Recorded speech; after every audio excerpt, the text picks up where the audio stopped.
बेईमान को भगवान किस तरह सजा देता है। कहते हैं चाहे मर जाना पर बेईमानी का धन मत खाना। भगवान सबको देखता है। जो लोग बेईमानी का धन खाते हैं वे दूसरों के पापों को अपने सिर पर चढ़ाते हैं। दर्शक बंधु, ये कहानी है एक अंधी स्त्री और बेईमान सेठ की। किसी मंदिर के बाहर बैठकर एक बूढ़ी अंधी स्त्री भीख मांगा करती थी। उसका कोई सहारा नहीं था। ऊपर से भगवान ने उसको आंखों से अंधा बना दिया था। वो एक झोपड़ी में रहती थी।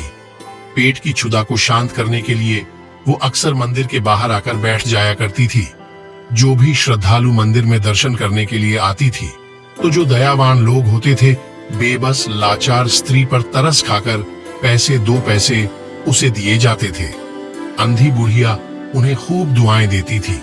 सुबह से शाम तक उसके पास जितने पैसे इकट्ठे हो जाते थे वो उन्हें लेकर अपनी झोपड़ी पर चली जाती थी। जैसे भी बनता वो अपने पेट को भर लिया करती थी और भगवान को बहुत धन्यवाद दिया करती थी कि हे ईश्वर, तू सबका ख्याल रखता है, यही तेरी खासियत है। उस अंधी बुढ़िया का रोज का यही काम था। उसकी कोई उंगली पकड़कर चलने वाला तो था नहीं। वो अपना डंडा टेकती हुई मंदिर पर पहुंच जाती थी और मंदिर से झोपड़ी पर उससे कोई बातें करने वाला भी नहीं था। सहारा देने वाला तो बहुत दूर की बात थी। पर कहते हैं ना, भगवान को सबकी चिंता रहती है। जब भगवान ने मुझे बनाया है तो उसका निवाला भी कहीं ना कहीं जरूर बनाया होगा। भगवान भूखा जगाता तो है पर भूखा सुलाता नहीं। धीरे धीरे वक्त गुजरता चला गया। अंधी बुढ़िया भी अकेले रहकर अपने जीवन को व्यतीत करती जा रही थी। पर एक दिन कुछ ऐसा हुआ कि उसके जीने की उम्मीद बढ़ गई। भगवान ने उसके पास 2 आंखें भेज दी थी। दरअसल वो एक जन अपनी झोपड़ी में बैठी हुई थी और एक 8 वर्ष का लड़ीडीडच का खेलता कूदता आता है और वो संधी बुढ़िया से लिपट जाता है। वो भी नहीं जानती थी कि वो बालक किसका है और ना उसने ये जानने का प्रयास किया। बालक जब उसके पास आ गया तो वो उसको टटोलती हुई उसका मस्तक चूमने लगे, उससे प्यार करने लगी। वो बालक से इस तरह स्नेह करने लगी जैसे वो उसकी सगी माँ हो। अब वो लड्ढका वहीं रहने लगा था। अंधी माँ सुबह उसको खिला पिलाकर मंदिर पर चली जाती थी। वो लड्ढका पूरे दिन अंधी की झोपड़ी के बाहर खेलता रहता था। शाम को जब वह लौट कर आती थी तो बच्चा उसकी गोद में आकर खेलने लगता। वो उसे उसी भांत अपनी गोद में बैठाकर खूब प्यार करती थी, उसके पुचकारती थी, उसका मस्तक सुनती थी, उसके बालों को सहलाती थी और जो कुछ खाने का सामान उसके बाद होता था वो बड़े प्यार से उसे खिलाती भी थी। इसी तरह बालक रहते रहते 5 वर्ष। पड़ोस वालों ने उसे हमेशा अकेला खेलते हुए देखा था। एक दिन पड़ोसियों ने उस बालक को संधी बुढ़िया की गोद में बैठा रोता हुआ देखा। बुढ़िया उसका बार बार मुखदूम कर रहा था, उसे चुप कराने का प्रयास कर रही थी। पड़ोस वालों ने भी ये जानना उचित नहीं समझा कि ये बच्चा किसका है। वो बालक को अंधी के पास रहकर बहुत खुश रहता था और वो अंधी भी उसे अपना ही बच्चा मानकर उसे अपने से अच्छा खिलाती पिलाती थी। उस बालक से उसकी काफी ममता हो गई थी और वो बालक भी उस अंधी को छोड़ बेचकर कभी कहीं नहीं गया। वो संदीप उद्धिया को ही अपनी माँ मानता था। आंधी हमेशा उसके सुख दुख की चिंता रखती थी। कोई खाने की अच्छी वस्तु मिल जाती तो वो अपने बच्चे के लिए सवाल कर रख लेती थी और शाम को अपनी झोपड़ी पर आकर उसे बड़े प्यार से खिलाती थी। दोस्तों, उसने अपनी झोपड़ी में एक हारी गाड़ रखी थी। भीख में मिले पैसों में से जो पैसे बच जाती थी वो उन्हें उस हांडी में संभाल कर रख देती थी और उसी किसी चीज से सही तरह से ढांप देती थी ताकि कोई उसकी हांडी को देख ना ले और उसके जाने के बाद उसे चुराना ले जाए। धीरे धीरे कई वर्षों में उसकी वो आंधी भर गई। ये सारे पैसे उसने अपने उस बालक के लिए इकट्ठे किए थे। आंधी बुढ़िया बालक को प्यार से गोपाल कहकर बुलाती थी। वो अपने गोपाल को सदैव छाती से लगाकर रोजाना सोया करती थी। एक दिन अंधी बुढ़िया ने नगर के एक बहुत प्रसिद्ध सेठ का नाम सुना कि सेठ गंगाधर बद्देही धर्मात्मा व्यक्ति है। आए दिन उनके द्वार पर कर्ज लेने वालों की और धरोहर रखने वालों की भीड़ डाह लगी रहती है। बच्चा बच्चा सेठ गंगाधर से बहुत परिचित था। अंधी बुढ़िया ने भी सोचा कि किसी दिन कोई मेरे पैसों को चुराना ले जाए, इसलिए यह पैसे सेठ के यहाँ धरोहर रख देती हूँ। जब बेटा बड़ा हो जाएगा और उसके लिए इन पैसों की जरूरत होगी तो सेठ से अपने पैसे ले आऊंगी।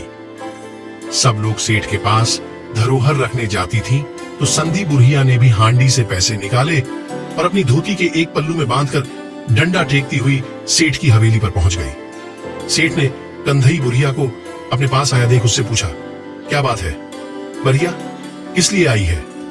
अंधी नहीं, वो पैसे? सेठ को देखकर डरते डरते कहा, सेठ जी मुझे अंधी के लिए पैसे आप अपने पास जमा कर लो, भीख मांग मांग कर। मैंने ये कुछ पूंजी इकट्ठी की है, अपने बेटे के लिए मैं कब तक इसकी देखभाल कर पाऊंगी? आंखों से अंधी हूं, आप अपने पास रख लेती तो ये पैसे सुरक्षित हो जाती है। उचित समय आने पर मैं आपसे पैसे ले जाऊंगी। दोस्त सेठ ने पैसे लेकर अपने मुनीम की ओर सरकार दिए और कहा कि इस बुढ़िया का नाम पता पूछकर ये पैसे वहीं खाते में जमा कर लो। मुनीम ने वो पैसे गिनकर बुढ़िया के नाम से अपने यहाँ जमा करती है। अंतिम निश्चिंत हो चुकी थी कि अब उसके पैसे ईमानदार सेठ गंगाधर के यहाँ जमा हो गए हैं। वो सेठ को दुआएं देती हुई अपनी झोपड़ी पर चली आई। बेटे के साथ रहती रहती उसे पूरे 7 वर्ष बीत चुके थे। एक दिन आंधी का बेटा बीमार पड़ DTH गया। उसे बहुत तेज बुखार था। अंधी ने बेटे को ठीक करने के लिए झारपुर और कुछ देसी उपचारों की सहायता ली, पर लड्डडिकी को कोई आराम नहीं मिला। लड्डडिकी की हालत दिन पर दिन बिगड़ती जा रही थी। बेटे की हालत देख देख कर अंधी का भी धैर्य जवाब दे रहा था। वो बहुत दुखी रहने लगी थी। तो बस एक ही उम्मीद थी कि बेटे को अब किसी अच्छे डॉक्टर को दिखा लिया जाए, लेकिन इसके लिए उसे पैसों की जरूरत थी। तब उसे ध्यान आया कि 2 वर्ष पहले उसने कुछ पैसे सेठ गंगाधर किया जमा कर दिए थे। अंधी बुढ़िया बीमार बेटे को झोपड़ी में छोड़कर गिरती पढ़ती जैसे तैसे करके सेठ की हवेली पर पहुंची। सेठ आंधी को देखकर पहचान तो गया था। बुढ़िया ने कहा, सेठ जी मेरा बेटा बहुत बीमार है, मुझे उससे डॉक्टर को दिखाना है। आपके पास जो मेरे पैसे जमा हैं, आप उनमें से मुझे कुछ पैसे दे दो तो मैं अपने बच्चे को मरने से बचा लूं। बुढ़िया के इतना कहते ही सेठ ने आंखें बिगाड़कर कहा, आए बूढ़ी, हाँ क्या कहती है, पैसे जमा है? कैसे पैसे? और तूने मेरे पास पैसे कब जमा किए थे? मेरे पास किसी के पैसे वैसे जमा नहीं है। चलकर अपना रास्ता पकड़। मित्रों, यह सुनकर बुढ़िया का हृदय बैठ गया। सेठ एक तो उसके पैसों की बीमारी कर रहा है। बुढ़िया ने रोते रोते गिड्ढा गिड्ढाते हुए सेठ से कहा, सेठ जी ये हंसी दिल्लगी करने का समय नहीं है। मेरा बच्चा उधर मर रहा है, मुझे मेरे पैसे लौटा दो, मैं उसका इलाज करवाऊंगी। मैं आपके पास 2 वर्ष पहले जो पैसे जमा करके गई थी वही पैसे मुझे लौटा दो।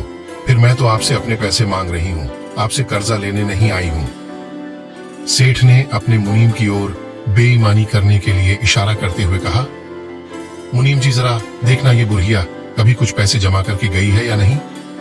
मुनीम ने सेठ का इशारा समझ लिया।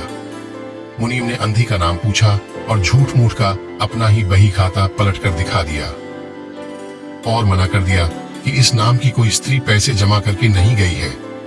मुनीम के इस जवाब ने बुढ़िया की सारी उम्मीदों पर पानी फेर दिया। उसे ये भरोसा ही नहीं हो रहा था कि इतना धर्मात्मा बनने वाला सेठ उसके कुछ पैसों की बेईमानी कर लेगा। अंधी बुढ़िया कर बैठ गई और रोते रोते बोली, सेठ आप तो बड़े धर्मात्मा हो, मेरे पैसे ना सही तो अपने पास से मुझे कुछ पैसे कर्जा दे दो, मैं अपनी बच्ची का इलाज कराकर आपके पैसे चुका दूंगी। मेरा बच्चा जी जाएगा तो मैं जीवन भर आपका उपकार मानूंगी। दर्शक बंधु, उस लालची सेठ ने बुढ़िया को उसके बेटे के इलाज के लिए उसके पैसे लौटाना तो बहुत दूर, उसे कर्ज के रूप में कुछ पैसे भी नहीं दिए। सेठ उल्टा बिगाड़ कर बोला, ये बुढ़िया क्यों मेरा समय कोटा करती है, जाती है या फिर नौकर को बुलाकर धक्के मारकर बाहर निकलो। आंधी अपनी लाठी टेकता उठकर खड़ी हो गई और सेठ से बोली, सेठ तुझे ईश्वर बहुत दे। और इतना कहकर वो रोती हुई अपनी झोपड़ी की ओर लौट पड़ी। दोस्तों, सेठ के लिए अंधी का वो आशीष नहीं था, बल्कि 1 माह के हृदय से निकलने वाली सेठ के लिए थी। भगवान ऐसे लोगों को कभी क्षमा नहीं करता है, बल्कि उठे एक दिन खून के आंसू रुलाता है। आंधी अपने बीमार बेटे गोपाल के पास लौट आई। पैसे न मिलने के कारण उसका इलाज ना हो सका और उसकी हालत और भी अधिक बिगड़ती चली गई। ऐसा लग रहा था जैसे उसके शरीर को छोड़ धाकर उसके प्राण जाने वाले हैं। अंधी की निराशा बढ़ती जा रही थी। उसे सेठ पर बड़ा गुस्सा आ रहा था। मगर कोसने के अलावा वो दुखियारी कर भी क्या सकती थी। सोच रही थी, इतना धनी आदमी था, 10 RS5 दे देता तो क्या बिगड़ धट जाता, और मैं अपने बेटे को डॉक्टर को दिखा लेती उसकी नजर में। इंसान की जान तो इतनी सस्ती है कि मेरे पैसे लौटाना तो दूर, 10-20 रुपए भी मुझे नहीं दे सका। मेरे बेटे की जगह अगर उसका बेटा होता तो करोड़ों रुपयों में आग लगा देता। नाम का धर्मात्मा बना फिरता है, फिक्रियों की भीख तक हजम कर गया, पापी कहीं का। कुछ देर बैठी बैठी वो सोचती रही, फिर उसे समझ में आया कि मैं अपने बेटे को वहां ले जाऊं तो हो सकता है कि बेटे की हालत देखकर उसे कुछ रहम आ जाए और मुझे कुछ पैसे दे दे। यही सोचकर वो अंधी दुख जा रही है। माँ अपने गोपाल को लेकर गिरती हुई ठोकरें खाती हुई सेठ की हवेली पर पहुंच गई और उसके द्वार पर बैठकर रोने लगे। बच्चे को गोद में लेकर वो रोए जा रही थी। बच्चा बुखार से बुरी तरह भटक रहा था और अंधी माँ का कलेजा फटा जा रहा था। सेठ का एक नौकर किसी काम से बाहर आया था। अंधी बुढ़िया को रोता देखकर उसने ये खबर हवेली के अंदर सेठ को पहुंचाई। सेठ ने नौकर से कहा कि वो बुढ़िया पागल है, उसे यहां से डांट फटकार कर भगा दिया। नौकर तो सेठ के हुक्म का गुलाम था, उसने उसे अंधी को जाकर वहां से चले जाने को कहा, मगर अंधी माँ ने उसकी कोई बात नहीं सुनी। नौकर ने उसे खूब धमकाया, मगर फिर भी वो वहां से नहीं हिली। नौकर थक हार कर सेठ के पास वापस लौटकर चला गया और बोला, हुजूर, वो बुढ़िया यहां से जाने का नाम नहीं ले रही है, पत्थर बनकर बैठ गई है, आप ही जाकर देखो। नौकर की बात सुनकर सेठ गुस्से से भर गया और गुस्से में द्वार पर पहुंचा। देखा कि बुढ़िया की गोद में 15 साल का लड़ी डेचका बेहोशी की हालत में लेटा है। बुखार से उसका शरीर तप रहा था। लड़के को देखकर सेठ के पैरों के नीचे जमीन खिसक गई। सेठ एकदम से आश्चर्य से भर गया। बुढ़िया के बेटे की शक्ल उसके ही बेटे से मिल रही थी, जो 7 वर्ष पहले एक मेले में खो गया था। सेठ ने अपने बेटे को बहुत खोजा था, पर उसका कहीं पता नहीं चला। उसे याद आया कि उसकी बेटी की पीठ पर एक जले हुए चोट का निशान था। उसने तुरंत बालक की शर्ट हटाई तो पीठ पर जले हुए का एक बड्ढा सा निशान दिखाई दिया। इसे देखकर शेख को यकीन हो गया कि वो लड्ड का उन्हीं का है। सेठ के चेहरे पर पसीना छा गया, उसकी जुबान लड्ड दिखदाने लगी। वो कहाँ हुआ? घर में अपनी पत्नी को आवाज लगाने लगा, कमला कमला, देखो अपना बेटा मिल गया। सेठ का मुंह उस समय देखने लायक था। उसने अंधी की गोद से बालक को उठाकर छाती से लगा लिया। उसकी पत्नी घर के अंदर से दौड़ती हुई आई और बेटे को देखकर डकार आती हुई उससे लिपट गई। बच्चे का शरीर बुखार से तप रहा था। सेठ चीखता हुआ नौकर से भूला, अरे निकल, जल्दी जाओ और किसी डॉक्टर को बुलाकर ले आओ। सेठ बालक को लेकर घर के अंदर कुचल दिया। अंधी बूढ़ी माँ लाठी टेक कर खड़ी हो गई और चिल्लाने लगी, सेठ, तूने मेरे रुपए तो ले ही लिए, अब मेरे बच्चे को भी छीने लिए जा रहा है। सेठ ने कहा, नहीं नहीं, ये मेरा ही बच्चा है जो 7 वर्ष पहले मेले से गुम हो गया था। अब मेरा बच्चा मुझे मिल गया है। मैं अपनी सारी संपत्ति बेचकर इसके इलाज में लगा दूंगा, लेकिन बच्चे को सही कराऊंगा। अंधी बुढ़िया रोते रोते जोर से हंस पड़ी और कहने लगी, अरे बाप ही सेठ, तेरा बच्चा निकला आया तो तू सारी संपत्ति बेचकर लगाने को तैयार है। अगर मेरा बच्चा था तो तू इसे मर जाने दे रहा था। तूने इसे मारने में कोई कोर कसर तो नहीं छोड़ दी। मुझसे पूछ, मैंने इतने वर्ष से इसे कैसे पाला है और आज तू उससे छीन कर लिए जा रहा है। मित्रों, इधर सेठ का बुरा हाल हो गया था। उससे कुछ करते नहीं बन रहा था, न कुछ बोलते भर रहा था। सेठ बालक को लेकर अपनी हवेली के अंदर चला गया और अंधी माँ कुछ देर वहीं खड़ी रोती रही। थोड़ी देर बाद वह लाठी टेकती हुई अपनी झोपड़ी की ओर चल पड़ी।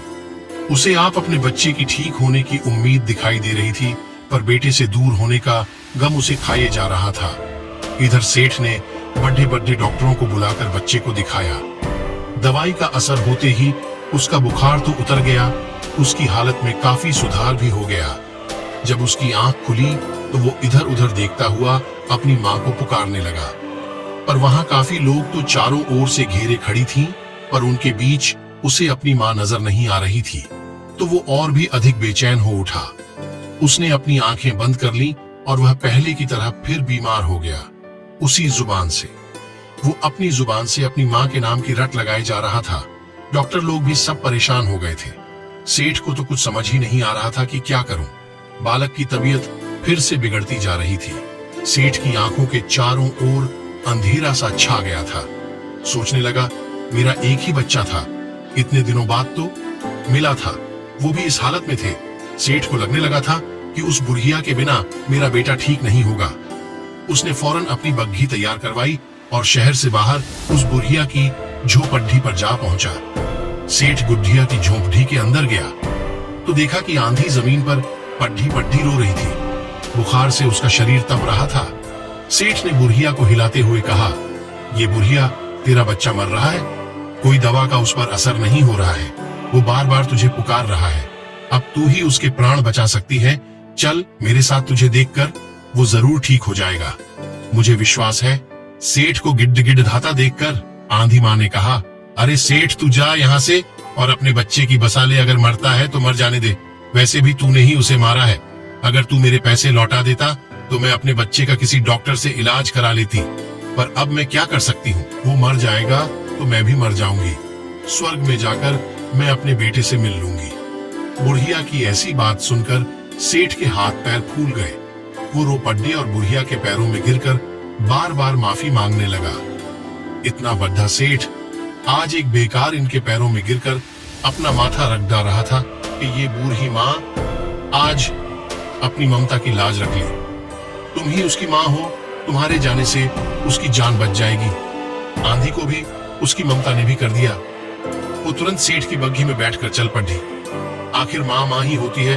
आंधी बुढ़िया सेठ के साथ अपने बेटे के पास पहुंच गई और उसके सिर पर हाथ फेरती हुई बोली, गोपाल गोपाल मैं आ गई हूँ, आंखें खोलो। गोपाल के मस्तक से आंधी का हाथ स्पर्श होते ही उसने अपनी आंखें खोल दी।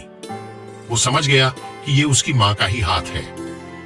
वो हो मामा कहकर आंधी से लिपट गया। आंधी माँ ने उसका सिर अपनी गोद में रख लिया और उससे बात करने लगी। धीरे धीरे उसे आराम होने लगा और कुछ ही दिनों में वो बिल्कुल ठीक हो गया। कुछ दवा ने असर किया, कुछ उसे आंधी माँ के प्यार ने।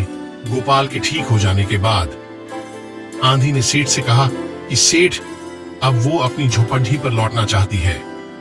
सेठ ने उससे बार बार उसे वहीं रुकने का आग्रह किया, परंतु आंधी माँ उसके रहे, उसके यहाँ रहने को तैयार नहीं हुई। तब सेठ ने उसके रुपयों को उसे लौटाना चाहा और कहा कि आप अपनी धरोहर लेती जाए। आंधी ने कहा, सेठ, ये रुपए का लेकर मैं क्या करूंगी? मैंने ये रुपए अपने बेटे के लिए इकट्ठे किए थे, तुम इन पैसों को उसे ही दे देना दे। छेद अपने किए को सोचकर आत्मग्लानि से भर गया। उसे बार बार उसकी आत्मा धिक्कार रही थी कि सेठ, तू बद्धा पापी है, तू अमीर होकर भी बेकारी है, और वो आंधी भी कारण होकर भी दाता है। वो तुझे तेरा बेटा भी दे गई और अपने पैसे भी, और तुझे एक बहुत बद्धा सबक भी दे गई। सेठ की दौलत उस भी कारण के स्नेह के सामने मूल्यहीन साबित हो गई। रोती रोती बूढ़ी माँ अपनी झोपड़ी में लौट गई। दोस्तों, हमें कभी किसी के धन की बेईमानी नहीं करनी चाहिए। ये चार लोग सदैव दूसरों के पापों को अपने सिर पर चढ़ा लेते हैं। नंबर 1, दूसरों के धन की बेईमानी करने वाला। नंबर 2, पापी अधर्मियों की मदद करने वाला, पापी के घर का अन्न खाने वाला। नंबर 4, दूसरों घर में फूट डालने वाला, उन्हें लड़ाने वाला, उनकी हत्या करने वाला। ये चारों हमेशा दूसरों के पाप जीवन भर अपने सर पर सड़ाते रहते हैं। दोस्तों, मैं उम्मीद करता हूँ कि ये कहानी जरूर आपको पसंद आई होगी। तो चलिए, वीडियो को लाइक कीजिए और अपने मित्रों के साथ भी जरूर शेयर कीजिए, और कमेंट में जय श्री कृष्ण, हर हर महादेव जरूर लिखना।